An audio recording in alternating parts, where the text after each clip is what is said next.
Olá pessoal do sexto ano da Rede Municipal de Ensino de Picos, tudo bem com vocês? Aqui quem fala é o professor Rubens Leal da disciplina de Geografia. Gostaria de convidá-los a assistir a nossa aula de número 18, que encerra o ciclo do segundo bimestre e do primeiro semestre letivo de 2021, que você poderá acompanhar no seu livro didático entre as páginas 48 e 104. Professor Rubens, por que tantas páginas? Porque na verdade nós faremos na aula de hoje uma grande revisão, um grande apanhado de todos os conteúdos que foram trabalhados nos meses de maio e nesse mês de junho. Vamos nessa então? Então o primeiro conteúdo que foi trabalhado lá no mês de maio diz respeito ao sistema solar e à organização do universo como um todo. E nós vimos que o sistema solar surgiu por volta de 15 bilhões de anos através de uma grande explosão, o Big Bang.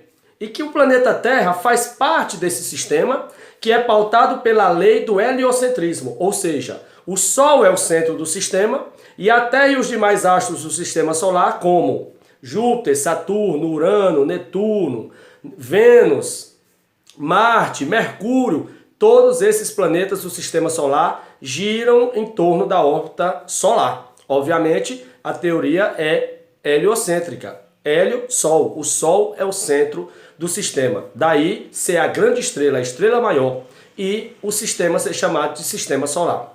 Outro conteúdo que nós vimos em maio foi o tempo cronológico de formação da Terra. E nós vimos que existiram 4 eras de formação do relevo. A era mais antiga, a era pré-cambriana, com a formação dos escudos cristalinos antigos, que são as áreas onde nós encontramos todas as reservas minerais do planeta.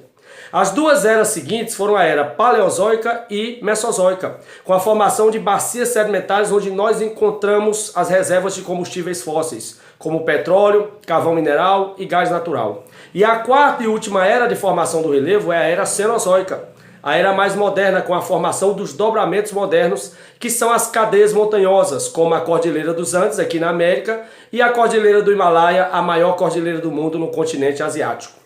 Um outro conteúdo que nós vimos foi a teoria da deriva continental e da tectônica de placas.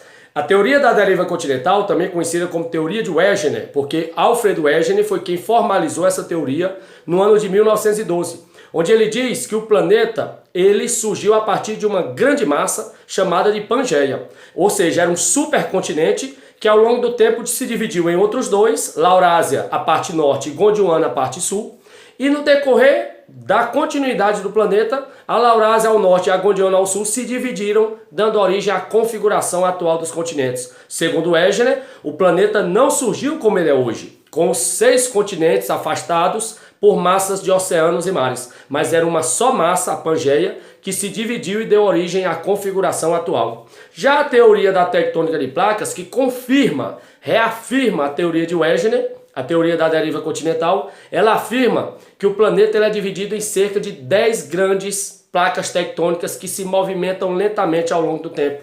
É isso que fez com que surgissem os continentes a partir desse afastamento das placas tectônicas.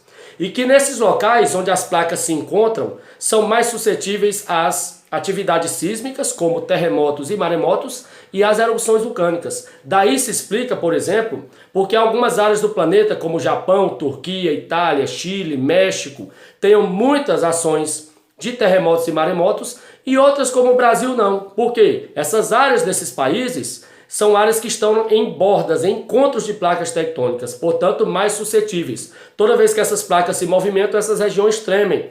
E esses tremores provocam terremotos, maremotos e tem também as erupções vulcânicas. Já o Brasil, que está situado no centro de uma placa, quando a placa se movimenta, e essa placa é a placa sul-americana, quando ela se move, o Brasil, por estar no centro da placa, praticamente esse movimento é imperceptível. Por isso o Brasil não tem a ação de terremotos, maremotos ou erupções vulcânicas, ok? Um outro conteúdo que foi trabalhado foi sobre os agentes modificadores do relevo.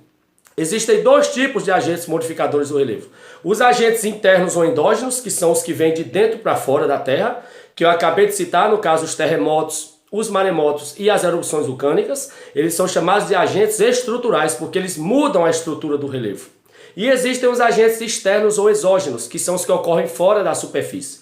Esses são chamados de agentes esculturais, porque eles vão esculpindo, vão modelando lentamente o relevo terrestre. E aí se enquadram todos os tipos de erosão. Erosão eólica provocada pelos ventos, erosão marítima provocada pelas ondas do mar, erosão glacial provocada pelo derretimento do gelo ou da neve, erosão pluvial provocada pelas chuvas e fluvial provocada pelos rios. Todos os tipos de erosão são agentes externos ou exógenos, que esculpem ou modelam lentamente o relevo terrestre. Trabalhamos também as camadas que constituem o planeta.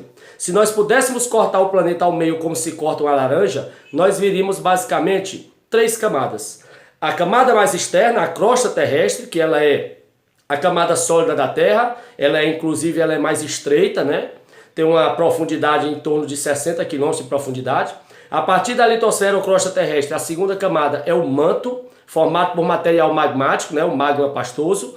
E no centro da Terra, o núcleo que volta a ser sólido, formado basicamente por 2 minerais, o ferro e o níquel. Então, basicamente, essas são as 3 camadas no interior da Terra. Litosfera ou crosta terrestre, a camada mais externa e mais fina. O manto, composto por magma pastoso, e o núcleo, composto por 2 minérios, o minério de ferro e o níquel. Bom lembrar também que nós trabalhamos continentes e ilhas. Nós sabemos que nós temos 6 continentes no planeta, sendo que desses 6, 5 são habitados: América, África, Ásia, Europa e Oceania.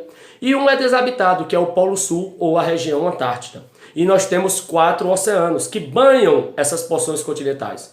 O Oceano Pacífico, que é o maior do mundo, o Oceano Atlântico, que banha a costa da América, da África e da Europa, o Oceano Índico, que é um pouco menor, entre África e Ásia, e o Oceano Glacial Ártico, que congela parcialmente no período do inverno, porque as águas geralmente são bem frias e elas congelam e geram inclusive blocos de gelo, os famosos icebergs. E por fim, nós trabalhamos nesse mês de junho também a configuração do relevo terrestre. O relevo que é formado basicamente por planaltos, que são áreas onde o processo de erosão, de perda de material, supera o de sedimentação, que é o de acúmulo.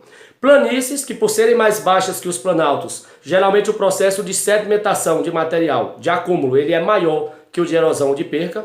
Montanhas, que são de 2 tipos, as montanhas antigas que são altas, mas no seu topo elas são planas, como serras e chapadas. E montanhas jovens, que são altas e são acidentadas, são inclinadas, íngremes no seu topo, como são os Alpes ou picos. E finalmente as depressões. Existe a depressão absoluta, que é toda a área concentrada abaixo do nível do mar, e as depressões relativas, que são áreas concentradas acima do nível do mar, mas em relação a outras áreas elas são mais baixas, por isso depressões relativas. Aqui nós encerramos o nosso conteúdo do 2º bimestre. Um forte abraço e até a próxima oportunidade, se Deus quiser. Até lá!